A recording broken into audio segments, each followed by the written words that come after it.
Hi, and welcome to SCW, the wrestling channel here on YouTube.com. Thank you for choosing the channel and choosing the video. Please subscribe right now, leave any comments in the comment section. Please like and share the video as well. Well, it's Ask SCW. It's been a while since I've done one of these. It's good to be back. I took a little break over Christmas, and then life's kind of got in the way since, so I do apologise. It's taken a few weeks to get back into doing this again, but hopefully now back and should get in the momentum trying to carry this on as we go into Easter and the summer season, and of course if we're going from a wrestling terms into WrestleMania season. So it's a very important time in the wrestling calendar. We've just come off the Royal Rumble, so lots to talk about. We've got lots of questions in, so without further ado, let's crack on. And if you want to be involved here on SCW, all you've got to do is leave the question either on Twitter, on Instagram. You can do it on YouTube in this video link, and just use the hashtag AskSCW, and you can be involved answering or asking a question. I will answer it in the video for you.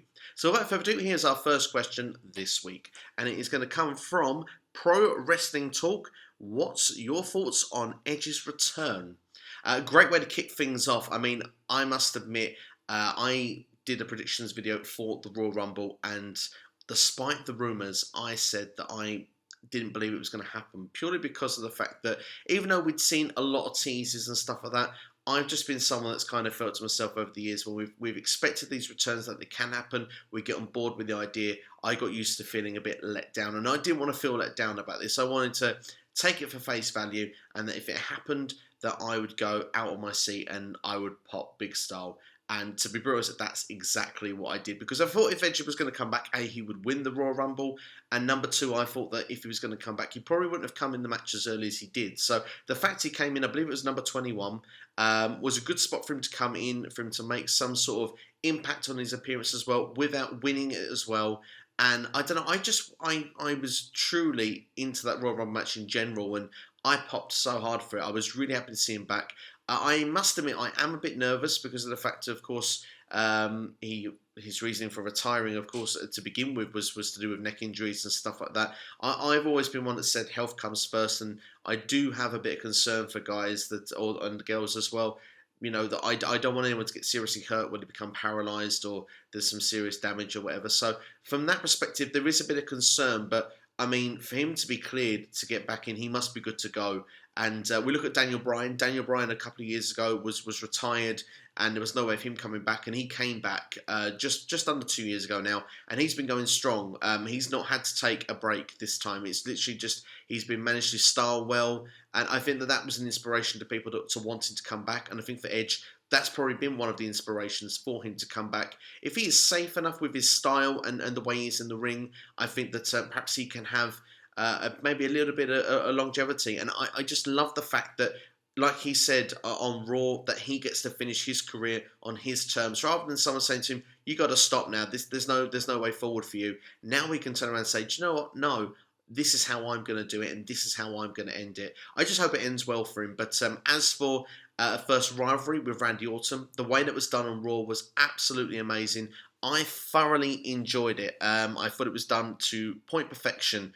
That promo from Edge was perfect. Randy Orton coming out, asking for the Rated RKO tag team one more time. Not even given a chance for the answer, just hitting that RKO and just taking his time and literally victimizing Edge, punishing him, torturing him if you want, and just that sort of feeling, should I end his career here? Should I not? The symbolic concerto. A lot of things were just done perfectly for me, and I kind of feel we don't get a lot of WrestleMania-worthy builds these days to modern wrestling, but I really feel that this was a build to a WrestleMania storyline, and they don't even have to do a lot more to make this story. You want to see this match immediately just from what they did. So for me, I'm so happy with the return. I'm so happy with the way that it's been played out so far, and I can't wait to see what's going to happen next.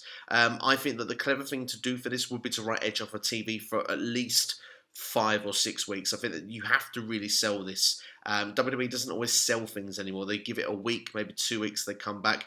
Don't do that. Leave it till after Super Showdown. They're probably going to want him to wrestle out there. It's a big payday in Saudi Arabia, but I would really think that for the if you really want this storyline to keep its credibility, I would keep him out until either at Super Showdown, where he could just turn up and attack Orton after a match or during the match, or wait till just after, because I think then you've got about 3 or 4 weeks of solid building, and you can do those final pieces of the jigsaw to just make this match perfect. And I really think it's going to be a show stealer at WrestleMania this year. Next question comes from Dominic Mills here on YouTube, and he asks, do we get a Rumble review? Would love to hear your thoughts. Well, thank you for that, Dominic. I don't usually do reviews for pay-per-views, purely because I don't think that by the time I get the chance to watch the shows, I'm watching it on Greenwich Mean Time, which means if I watch the show live, it's normally at least midnight when I start watching it. Good chance, depending on the event, it's 4 a.m., 5 a.m. by the time it's finished. And I usually find that I'm too tired to make a review then. I think that's fair. And I think as well, by the time it gets to the next day, people that are perhaps working will watch the show afterwards and then not so interested in the review.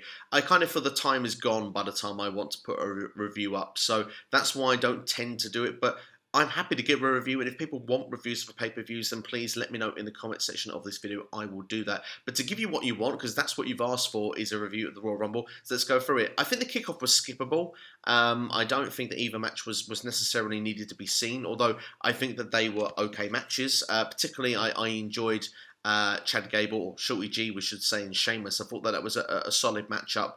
Andrade and Humberto Carrillo was okay, but I kind of feel like they've had better matches. I actually think they had a better match on Raw the following night. And that's the other thing with your kickoff matches. Those matches were actually rematches on TV this week anyway, which double the feeling of why do I need to watch this kickoff? And it does question whether you should do it for the next pay-per-view. But going to the pay-per-view itself, I mean, from this point it's where we get serious.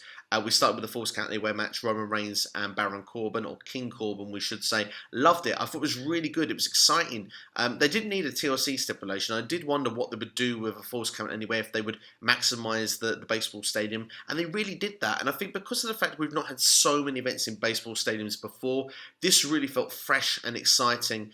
And just the way they went all through the crowds and managed to find a way to incorporate as well, with it being Falls Count Anywhere and no DQ format of a match, to bring in weapons, to bring in the Usos, to bring in, Dolph Ziggler and Robert Roode, or should we say Rudolph, into the equation. It just was a fun match. It felt like it was fun to watch professional wrestling, and that's what I really enjoyed about this match. And the fact is that two of the people that are actually involved in the match, in Roman Reigns and King Corbin, are two people that most people hate and don't like. So the fact that most people have this positive response to this match just makes it, improves all the more that it was a great match. So I thoroughly enjoyed that.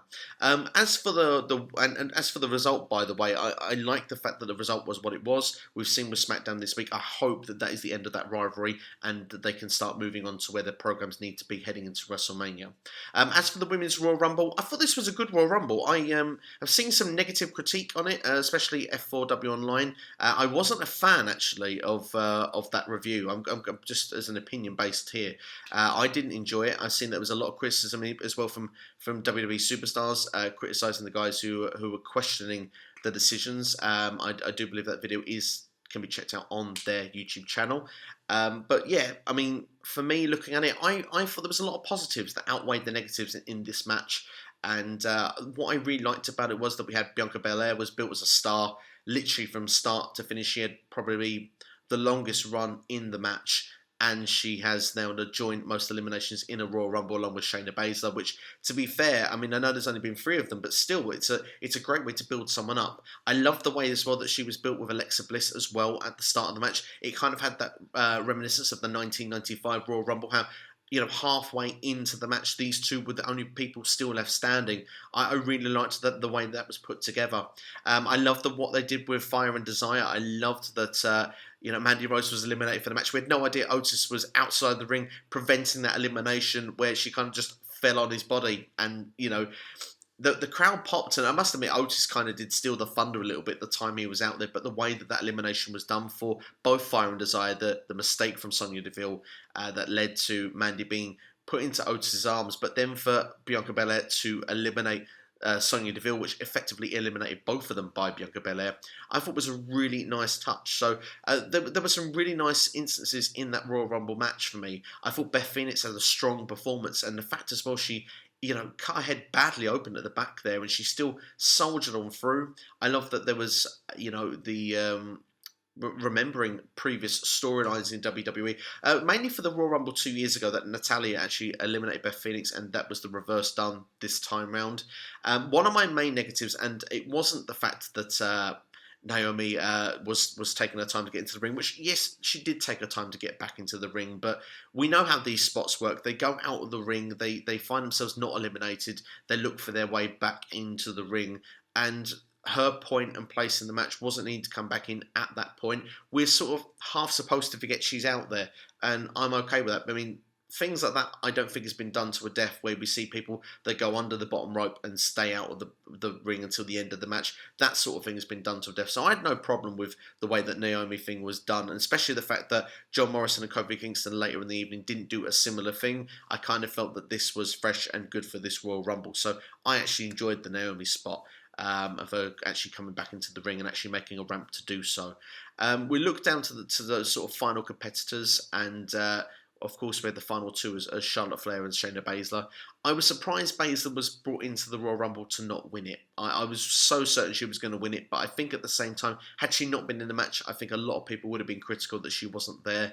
I was a bit disappointed we didn't get Ruby Riott back or Nia Jax. They obviously are not ready. We did get Naomi, as I mentioned. We also got Tamina back, which I'm sure is some question marks whether people would have liked that or not. We got a couple of surprises. Mighty Molly was there. Kelly was there. Beth Phoenix as well. So, I mean, it's nice to get a couple of surprises in the Royal Rumble match. I was a little bit disappointed we didn't get Sasha Banks, but apparently she's injured. So that explains everything. But as for the winner, a lot of people were quite negative about it. For me personally, Charlotte was going to win it 1 year. And I always thought in the back of my head it was going to be Baszler this year and probably Charlotte next year. Ronda Rousey didn't return. I didn't think she would. And it's not Baszler. Charlotte Flair works for me. And I did think before the rumours come out this week that the fresh match to do was Rhea Ripley.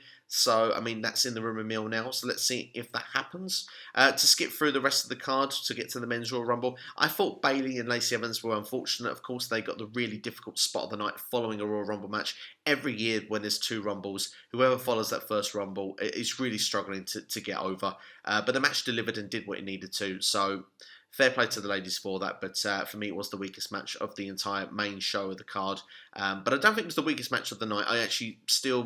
I kind of put it sort of on par with the kickoff matches. I think this one is not something you needed to see.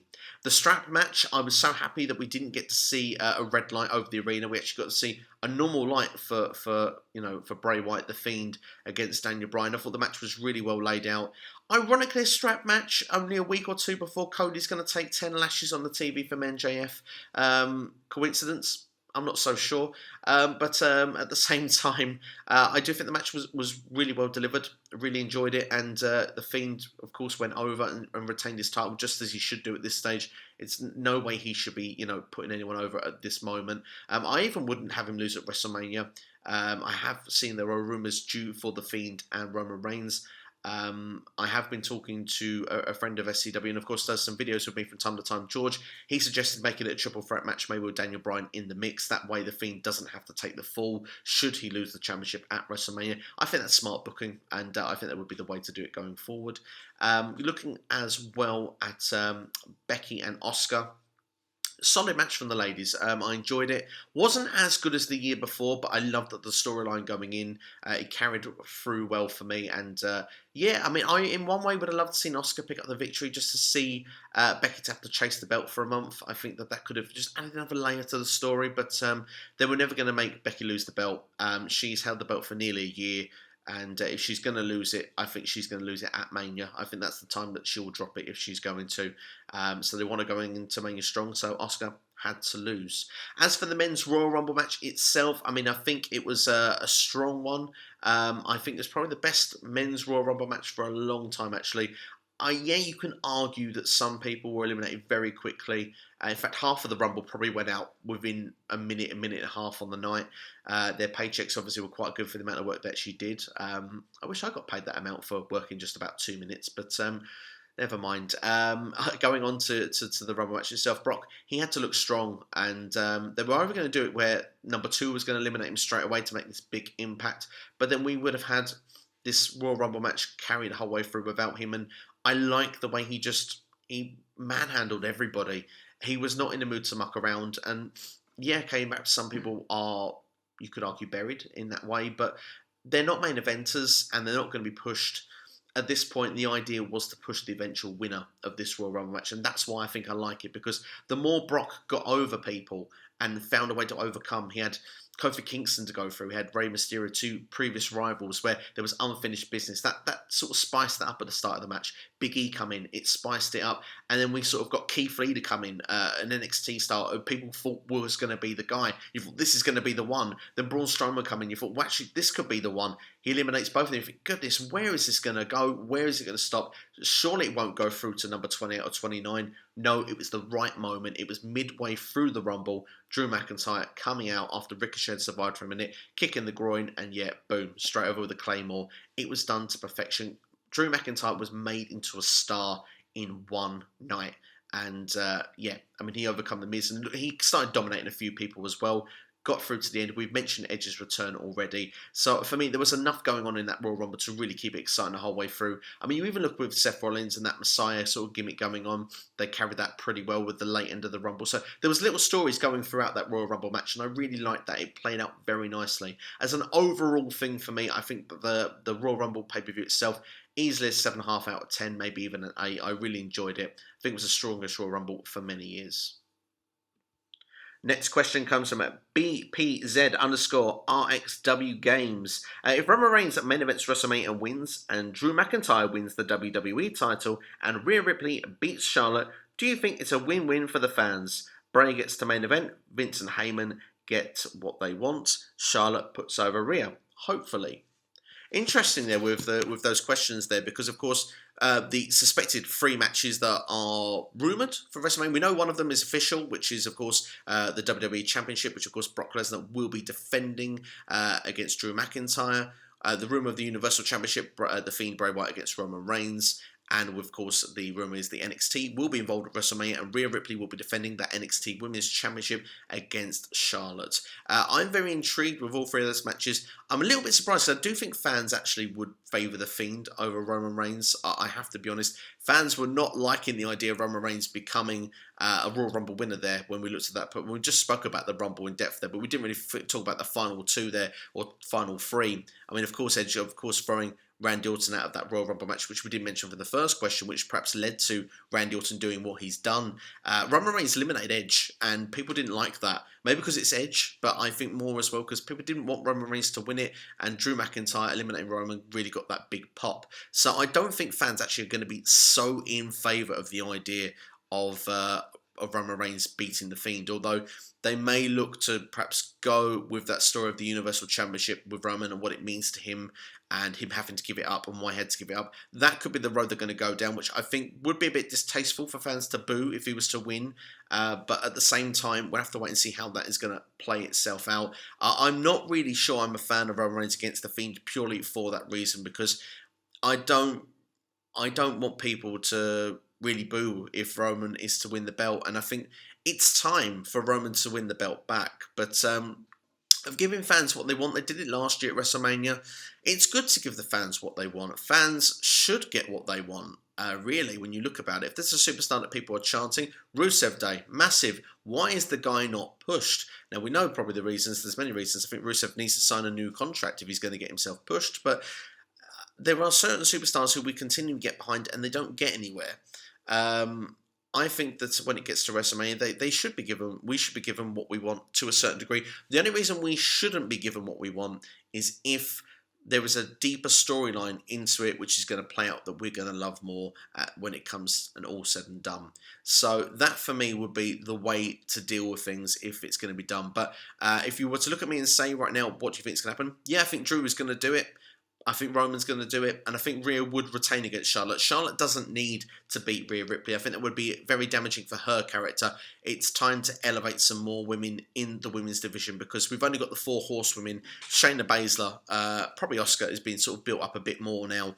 But apart from that, a lot of the people are filler at the moment, and that's a shame because there is some strength in the women's division, and they could be doing more. And sadly, some of them are just stuck in catering. Now, we mentioned the women's division there, and Noob & Co has got 2 questions for us there regarding the women's division. With the Otis and Mandy Rose storyline still going on, do you think we might see a breakup between Sonya and Mandy at this year's Mania? Very interesting question, that one. And number 2, asking, do you agree with Becky on what she said on Backstage last week on how she felt bad for Asuka from last year's Mania? So 2 very interesting questions there. We mentioned Asuka a second ago there, but she's been built back up a bit. Let's talk about that one first. Yeah, it felt like Becky said that she wanted to make the monster that Asuka once was. She was being built strong. And people seem to think her downfall was losing the belt before Mania last year and then being thrown in that tag team. It was done about a year before that when she lost her undefeated streak 2 years previous. So really, Asuka's had a bit of a sticky run on the main roster compared to how she was in NXT. But yeah, I think that Becky wants to build some challenges and wants to have some meaningful rivalries, and she wants her title reign to mean something. I don't think Becky's stupid. I think she knows that her title run has not been as good as it could have been. And I think that a lot of the reasoning for that is that some of the storylines that she's been placed in has been okay, but I think that there's no one really been put to her level. She made sure that Asuka was put as her level when they went for that match of the Royal Rumble. And I think that is something that was quite key and critical of why there was fan interest. I never believed Natalya or Lacey Evans was ever going to beat Becky Lynch. And I think that when we go now towards WrestleMania, we're going to get a new challenger in Shayna Baszler. And I think that is really where Becky's going to put someone over again. And I think that that's what she's trying to do. She's trying to help build a division. It's not just herself now. She knows she's top of the mountain now. She's got to try and help others get there to her level as well to really make this mean something. So I think that that's the idea that Becky wants. But of course, she wants to remain Raw Women's Champion as well. As for Otis and Mandy Rose, I love this storyline. I think it's a fun storyline. I sound like I'm very positive with pro wrestling. I am quite positive on the whole with everything, really.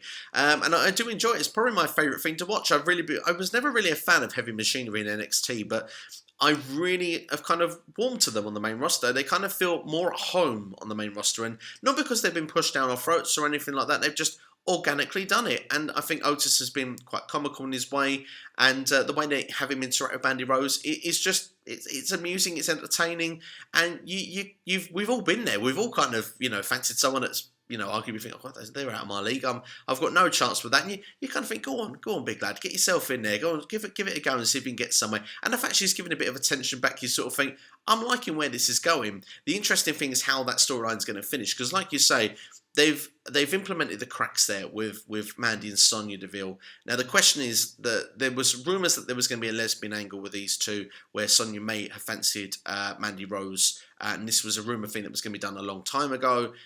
Whether that's true or not, we don't know. It was obviously never done. Is there something that could bring to storyline now? The fact that, the fire and desire, that the desire really is that Sonya has that desire for Mandy. We'll have to wait and see. Is Mandy really going to just be a heel? Is she kind of, leading Otis on to get what she wants, and ultimately it's just going to lead to her breaking Otis' heart? We'll have to wait and see. Maybe Mandy ends up teaming up with someone else, and there's whole different variables of how this can go. I mean, maybe we could have a mixed tag at WrestleMania: Otis and Sonya Deville against Mandy Rose and a guy that's yet to be named. Surely not Tucker Knight, but it's going to be interesting to see how that's going to play out. There's a lot of layers to this storyline of where it's going. Now we've got the date on Valentine's Day. I'm interested to see where it goes. I'd like to see a subtle kiss on the cheek from Mandy to Otis, just to see how we'd react. No full-on kisses or anything like that, but just maybe a subtle kiss on the cheek, just to see his mind and face go to all sorts of expressions that we thought are not imaginable for a guy to do, on national TV. It'll be entertaining. It'll be fun to watch, and I've got positive vibes for this one. I think it's a great storyline. Next question comes from Ryan Lowe, and I say question, wow, we've got a shopping list here. Usually I take one, maybe two questions, but I tell you what, Ryan, as I believe you're a first-time asker, I'm going to do all of them for you on this video. Top 3 stars that you would give that after Mania push to, call-ups included. What's to know my fantasy undercard for Mania 36? Interesting, we've got an undercard there. Should Raw and SmackDown go back to having GMs? My top 3 Johnny Gargano matches, and should brand exclusive pay-per-views return? And alternate months examples like 2004 to 2006. Wow, I'll tell you what, right, let's go through all these then. Right, so the top 3 stars that I would give that After Mania push to. Well, I'm trying to keep this organic, so I've not actually thought about this before I've come onto the video. So let's try and see who I would give those After Mania pushes to. First and foremost, I would go for Braun Strowman. Now, I know he's just become the Intercontinental Champion, and I'm a little bit on the fence of what I think about that, if I'm brutally honest. Mainly because he's such a big guy, and I believe he is bigger and better than the mid-card. Not to say that the mid-card is not something of importance, but I do believe that Braun Strowman is someone that should be towards the top of the card, and I think it needs to be on a different show to Roman Reigns, and I think it's time for him to really break out, and I think he should become a top star within the company because he is a showcase superstar. He's someone that can stand out. People, if he walks in to do interviews or whatever like this on TV, or if he's, he walks into a room, people notice. Braun Strowman is a big guy. So for me, I'm kind of in favour of him. Aleister Black would be one that I would be massively going for because, the guy has not really lost, I don't think, at all on the main roster. Apart from the tag team matches he was involved with Ricochet. So he would be someone I would be heavily in favour of seeing. And last but not least, Andrade would be my third choice because I think he has got it as a top Hispanic star. WWE's been looking to really build one of these for years. They've just not had the right guy to do it. They still rely on Rey Mysterio. I think this is the guy that can do it. And they're trying to do it with Humberto Carrillo at the same time. But I think Andrade is the one. He's got the real sort of personality behind him. He plays his gimmick well. He's got Zelina Vega by his side. And Humberto Carrillo, although he's been booked slightly better in recent weeks, still a bit green for me. So they would be my three that I would say they need pushing ASAP straight after WrestleMania from my personal point of view. As for a fantasy undercard for WrestleMania, goodness, it's hard to say, really. I think that a ladder match should be brought back to WrestleMania. I do like when they have that. Perhaps they could do that for one of the mid-card championships. And you could perhaps look at... Raw would be a great place to do it with the United States Championship. Andrade, Humberto Carrillo, Buddy Murphy, Aleister Black.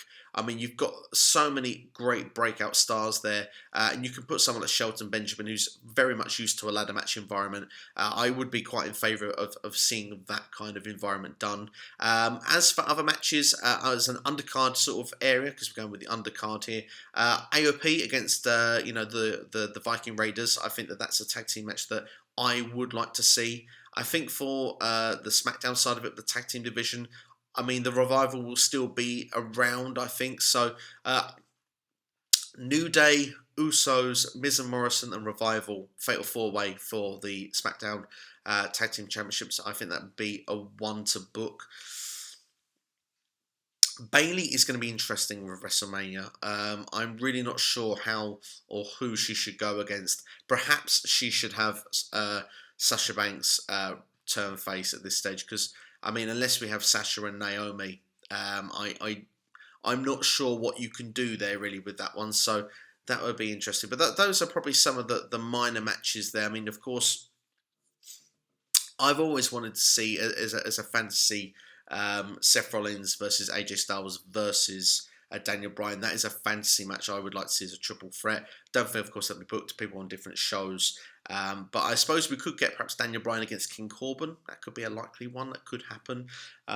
We could get, I could see Seth Rollins be involved in a match either with Kevin Owens or even some sort of 8-man tag team match or tag team match him and Buddy Murphy. But I've put Murphy and I've put AOP in a match, so let's just have maybe a triple threat match because Samoa Joe and Kevin Owens, maybe they can get a little bit of heat with each other along the way because they both want that revenge on Seth Rollins. So maybe they can have a triple threat match. I think that would be quite interesting TV to watch. So that would be what I would go. Top 3 Johnny Gargano matches. Adam Cole. Although the trilogy with that was incredible. Tommaso Ciampa, incredible as well. So let's keep this one short and sweet for you. I think Adam Cole, definitely. If you want to know which match. All of them were spectacular, but I did happen to like the 2 out of 3 falls where we had the cage with the weapons. That just for me was beyond violent. And that final spot that was done, I really enjoyed that. I just loved the rivalry with Tommaso Ciampa from start to finish. So for me that one would be, and I think they're possibly their first match for me would be their best one. As a third match, I would go with just because I want to have different opponents here. I think Balor could be in a month's time, but I'm going to go with Andrade. I really enjoyed that match at the time. I wasn't really going in with not I wasn't going in with high hopes, but I wasn't expecting much, and I think it really delivered. I really enjoyed that when I got to watch it. So that would be one I would go for. Should Raw and SmackDown have GMs? In some cases, I think yes, because you need a centre point piece of why matches are made and how they're made in the show. Just the board of directors sort of made it. It's just like, oh, we got this call in the commercial break. So-and-so's made a match. I do kind of feel that I prefer a GM, but it needs to be dealt with right. I mean, no one complains that we have a GM in NXT with William Regal. His role was done perfectly. So I kind of like it. I think Drake Maverick would be great for SmackDown. I don't know who I'd put in place for Raw, but I mean, I'm sure there is someone that would be quite capable of doing those roles. And yeah, I mean, I'm sort of in favour of it. As for the brand exclusive pay-per-views, I think the reason WWE doesn't do it, because they did do it as well for a spell in 2016 and 17 and stopped it in 18. I think that the rosters are stronger. So from one point of view, I want to see it because it gives people more TV time, more pay-per-view time. You know, I want to see people elevated on SmackDown and Raw, because it's hard to get onto pay-per-view if you've just got the biggest stars on every show. So in that way, I would prefer to see brand exclusive and alternated. But at the same time, WWE, it's all about money. It's all about ticket sales. And of course, more people are interested when, you know, you've got Raw and SmackDown stars, you know, Seth and Roman under the same roof, The Fiend, you know, and Brock under the same roof. People will buy them tickets, where people might think, well, yeah, okay, but Roman's not on this show. And okay, we might not think that, but the family with the kids might be like, well, Roman's not on this show, so why would we go to this one? If they know he's there, so they're going to buy the tickets. And, you know, we might sit there and think, oh, you know, but, you know, we like the Raw side where we've got Kevin Owens and we've got, you know, Seth Rollins, and we've got, you know, these great matches with like Ricochet and Aleister Black, and, you know, those things that might draw us in. And if it's not there because you've got the SmackDown side, it's hard. And I think that that's why WWE does it. I think, though, WWE has enough pay-per-views and enough talent now that they can actually not need to put every superstar on every pay-per-view. And I think that would be the best way going forward. Next question coming from Ty at World Order 2. Ty Valkyrie. And spoiler alert, by the way, please fast forward now. If you don't want the spoilers for Impact Wrestling. Ty Valkyrie recently lost the Knockouts Championship in tapings in Mexico. She also confirmed that she has 10 months left on her contract. What's next for Ty? Does Impact bring someone in since she's worked with the entire roster already? Does she wrestle Tessa? Well, lots of options there. I must admit, I have not looked at the Impact Wrestling spoilers, so that's news to me. But what I would say is that I think it was the right time for her to lose that belt. I think I've said that in previous videos, that she, like you say, she's gone through the whole roster. There's not much more for her to do in Impact Wrestling. Certainly as the champion, it's time to put someone else over and time for her to chase again. I don't know what's best really for Tessa. Sorry for Taya there.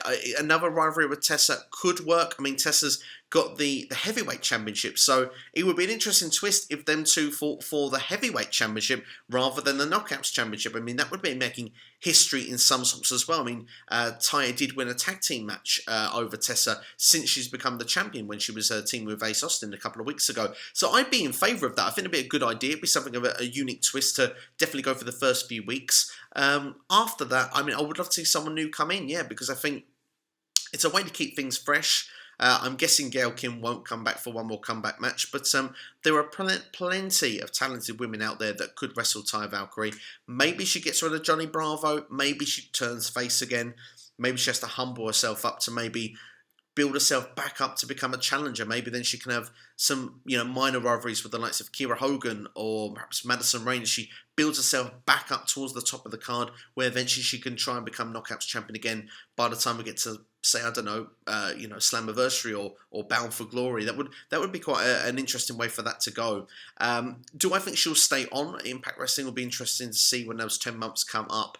But there's certainly things they can do to keep it interesting for her in the meantime. But yeah, I do think that I'd like to see someone else come in as well. I mean, Impact is known for freshening up that roster from time to time, and I think Ty has done the same thing for quite a while now. So I would like to see her change it up. But I like your idea with Tessa Blanchard, and I think that would definitely be something that I would do first off before bringing someone else in. Last question this week comes from DBW Podcast. Make sure to give that a listen, by the way. Has NXT UK badly harmed or helped the UK scene? Interesting. Arguably both is probably your answer to that one.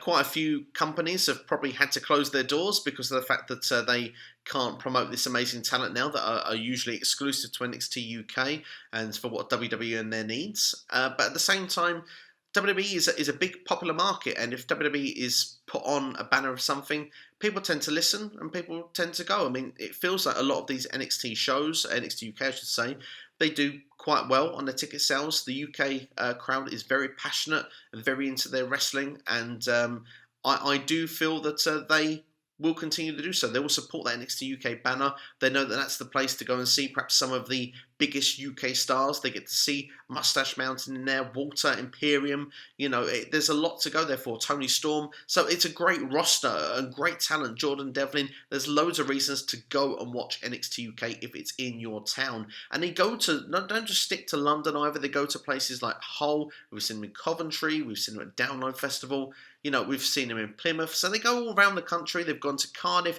Glasgow, they go everywhere. So I'm really pleased to see the development of NXT UK. But there are some strong independent companies that are still doing well in the UK. You know, so it's interesting to see. Some, yes, has it harmed some? Yes, has it harmed the scene in general? Probably if you're a real minor, yeah, it's harmed them. But as for a market and for people to go and watch wrestling, no, I think it's just fine. It's just the same, if not it's more, because people know that WWE is in town more often. So that's always exciting. And if you've got a surprise, which you do get from time to time, Cesaro has come, Finn Balor has come. So there are things that may think, cool, I need to watch these shows. So from that perspective, I do think that it will help still create a popular of mainstream wrestling in amongst the UK. So no, I'm kind of okay with it. But that's all from this week anyway. That's me giving you my questions or answers to those questions there for you here on Ask SCW. It's good to be back doing this. I feel like, you know, it's been a while since I've done this. It feels a bit weird, but I've enjoyed it and I hope you've enjoyed it as well. And if you've got a question, then please get involved on Twitter or here on YouTube or Instagram. And yeah, get yourselves involved and use the hashtag AskSCW. But please like, share and subscribe. I'll see you next time here on YouTube. And thanks all for watching.